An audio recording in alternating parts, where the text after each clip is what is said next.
क्रांती news, आवाज सर्वसामान्यांचा। सातपूर परिसरात खासगी टँकरने पाणीपुरवठा, हातपंपावर सुद्धा नागरिकांची पाण्यासाठी गर्दी, टँकरचे भाव वाढविल्याने नागरिक त्रस्त। नाशिक शहरात पाणीपुरवठा 2 दिवस बंद राहिल्यामुळे सातपूर परिसरातील नागरिकांना मोठ्या गैरसोयीला सामोरे जावे लागत आहे।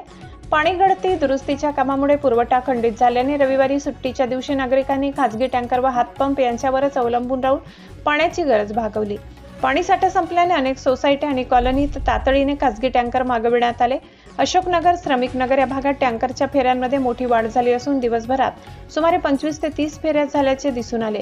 वाढत्या मागणीचा फायदा घेत काही टँकर चालकांनी दर दुप्पट केल्याची तक्रार नागरिकांनी केली आहे। दरम्यान सातपूर लिंक रोडवरील म्हाडा कॉलनी, पाटील पार्क, नानाचा मळा, बालाजी पार्क या भागात हातपंपावर पाणी भरण्यासाठी महिलांसह नागरिकांची मोठी गर्दी पाहायला मिळाली। पाण्यासाठी रांगा लागल्याने नागरिकांना तासनतास प्रतीक्षा करावी लागत आहे। पाणी पुरवठा सुरळीत करण्यासाठी प्रशासनाने तातडीने उपाययोजना कराव्यात, तसेच खासगी टँकरच्या दरावर नियंत्रण ठेवावे अशी माहिती नागरिकांकडून केली जाते। महाराष्ट्र क्रांती न्यूजसाठी वृत्त संकलन विभाग, सातपूर। अशाच नवनवीन बातम्या पाहण्यासाठी आमच्या महाराष्ट्र क्रांती न्यूज या YouTube चॅनलला लाईक करा, सबस्क्राईब करा आणि बेल आयकॉनला प्रेस करा।